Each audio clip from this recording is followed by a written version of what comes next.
Chris, I did have a question for you, but it is escaping my mind right now. I have a question for you. Is that what is the? And I know you both try to avoid that because you pose questions that that are just the answers that are given or that we see in all the footage it doesn't answer those questions. But I will ask you to kind of speculate one thing is that, and Chris, I'll go with you first. Is I'm sure you think you haven't mentioned it in your videos, but you have something in your mind. Is what could explain what you've seen so far? Is it a second shooter? What is that the position of that shooter? What type of rifle did they use? Well, look, I know, by the way, and I know your theory could change as you get more. You've said that before. It could change as you receive more evidence, which is something I respect tremendously. But based on what you have so far. So best data I have so far that would fit is a shot coming from a steeper angle from the left would be much easier to explain how that actually transected and got into his spinal column. And if it's true that he was shot in a way where the C2 through C6 cervical vertebrae were shattered and then the bullet lodged at T1, I have a big problem now all of a sudden, because now we have to account for a bullet coming here. C2 is way up here. It's 2 inches higher. So now the bullet would have to deflect up and then come back down.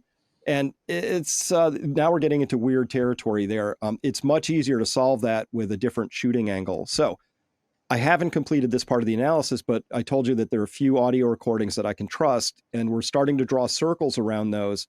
And most of those circles do not include the shooter's position right now, but this is preliminary. So that's why we've put out a call. The more data we can get, the more recordings, the better. If we had the original recordings, best yet, because I need to make sure that they haven't been monkeyed with, right? Because that's a big problem here. I have to, like, when somebody sends me some evidence, I go through a pretty exhaustive process to find out if I can trust it or not, because there are people out there actively trying to get the narrative all messed up. And I have found that there's a pattern out there that the more ridiculous a thing is and the less it comports with physics, right? Like you talked about the pen gun, and there's at least it hurts, it's got a reaction like the exploding mic. These are all things that are fairly easy to disprove, and they sort of run against just physics. And I think the job of those kinds of pieces of information is just wear people down. Oh my God, I don't know what to trust anymore. Yeah. I don't know who to believe. I'm no expert. You get all of that. It wears people down. So I'm cautious. Some people make honest errors. Some people get like dog on a bone onto the wrong ideas, and they're unwilling to give them up. But there are also actors out there who are clearly trying to poison the well right now. Yep. And that alone is information to me. It tells me that somebody's trying to do that, right? And if the FBI wanted to, they could figure out who those people are. So that's kind of how I piece those chunks together. Isn't it odd that, there were all these people in the furry community saying something big happening in the next day? None of their doors got kicked down at 6 a.m. None of them are being questioned at this point. What's going on with his partner? Nothing, apparently. There's just a lot of oddities around this. They've settled on the idea. If you read the affidavit for arrest, they said, look, we're sure it's this guy and we're going to make the case closed. I mean, it's like isn't it odd, Matt, to your point, that this kid just magically knew how to get on this roof in this position? And it kind of reminds me of Butler, right? Wasn't it odd that kid could just sort of scope around for a day or two with a drone and then magically get on this roof, which nobody was on, which my son plays Call of Duty. So I put up the map of Butler and I said, you have a newbie on the team and he's put your 2 snipers here. What do you do? And he said, oh, we kick him off the team.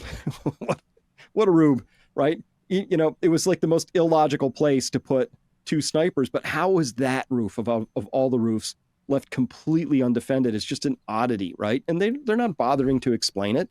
They did. They did explain it. They did try to explain slopey. It. Yeah, it was too big of a slope, and their risk assessment said no, it's too dangerous. That 1/12 pitch was just way too much, right? Like your driveway, it's much. No, I agree with you on that, and how he was able to move into position. Not to mention the explosives that were found inside of his vehicle that nobody really wants to talk about inside of the bag. The homeless guy on the bike that also had a bag that later when he was interviewed, he didn't have the bag. It was a brand new bag, definitely jammed to the gills. You're talking about the Charlie Kirk assassination? Butler. Yeah. We're talking about the Butler, PA. We're talking about Butler, PA, yeah. But yeah, this one, I mean, Charlie Kirk, I look at it and I go, okay, well, yes, I do believe that the individual had help. I can make a excuse, or I can come up in my brain with an explanation why they haven't done anything yet, as far as everybody else goes, which is that coordinating element. They might not have probable cause, but they might have enough to know that something's going on. And so they're looking for more information, and they're looking for more charges, or they're casting a wider net before they go in and just yank one person out. So they might be just exercising some tactical patience. The question that I would ask, referring to anyone specific? Before you ask the question, are you referring to the? So I think, Chris, you hinted that people said a day before something big will happen. Are you referring to the same people? And who are those people? What did they say? Well, there was a number of chat boards out there which had sort of, fairly descriptive stuff that said, this big thing's going to happen the next day. And it looked like, best guess, early stuff I saw, that there must have been 6 or 7 people that were in on this idea that there's a big thing going to happen the next day. And so, listen, to me, any kind of comprehensive investigation, you're going to try everything. You're going to figure out, were there any co-conspirators? Did anybody help him get away? Was anybody else involved? Who was talking to him on his phone the day before, the week before, even? But there's all kinds of variables that I don't think are being considered at this point in time. And here's another tell. So I talked to a lot of people who are out there investigating this. Nobody's called any of us from any of the major newspapers. Nobody's called us from the FBI. Nobody says, we have anything to add, and maybe we don't. But it's kind of odd to me that the best information we're getting around this are from citizens investigators who are just looking at stuff and adding things up. When there's a legit investigation, you get calls because they're seeking information. Nobody's seeking information, and that to me is also a tell. It's suggestive, but often when they have a predetermined conclusion, it tells you that that's the direction this whole thing is going. And somewhere in the chain of command, the order's been given. Don't look at, no need. You've already found the droids you're looking for, right? They just don't have interest for some reason. Mario, if you blow me up to the big screen, I'll actually show you guys the post that we're talking about here. I've got it over on mine. This is actually the one in particular, and I'm going to end up, scrolling through this here in just a sec. But there you can just see this gentleman's name, Omar, where he says, let's just say something big will happen tomorrow. And then he ends up having that big smiley dog face. And this is taken after the event, where you can see people, tell him the best time to delete this was before you hit post. The second best time is right now. And this is following the event where it went down. Now, he ended up ripping his profile down. So what I ended up doing was going over and conducting a isolated Google search for those specific words on his specific profile, because he had just deleted it and it didn't go anywhere. Here in this one, you could say, Charlie Kirk got shot, bro, but I promise I didn't do it.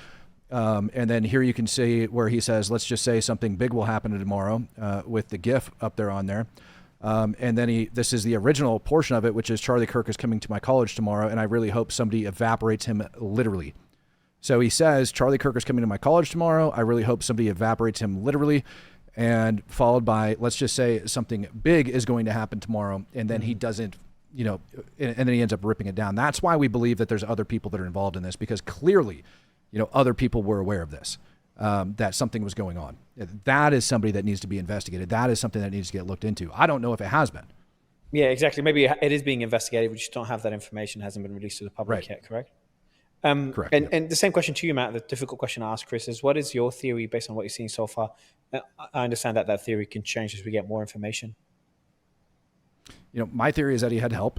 My theory is that the only plausible way for him to have actually gotten positioned with that rifle at that point in time was people that were familiar with that campus, people that knew, generally speaking, where he was at and told him where he was at. So they had the firearm pre-positioned for him, told him which location to move to, how to move to that location, recover the firearm, and then go up onto the roof.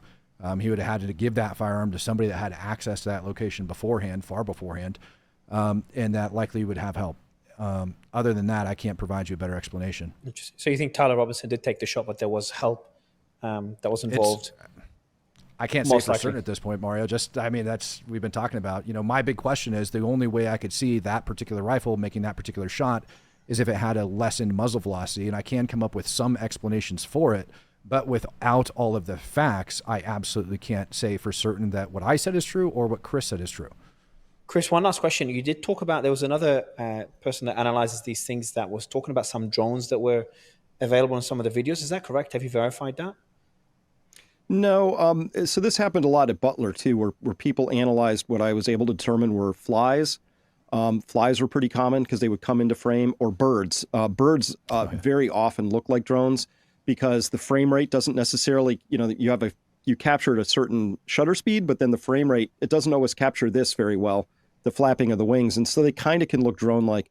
Here's my thing about drones. Unless you get really, super sexy with this and we're going like ultra, like conspiracy, like top end military stuff, drones are noisy.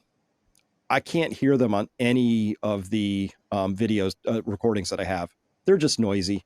And if you're going to have a drone platform that's going to shoot, I know they have them, but those are big. Those are usually hexcopters because you're carrying a pretty heavy gun, 6, 7, 8 pounds. It's going to have a massive recoil and you need a stable platform to be at all accurate off of that. So you're probably talking something pretty hefty. Within that crack boom, listen, we're within 200, 250 feet. If you had a big hexcopter 250 feet up, unless it's got some kind of sound deadening thing that I'm not aware of at this point in time, it would sound like a whole lot of angry bees up there.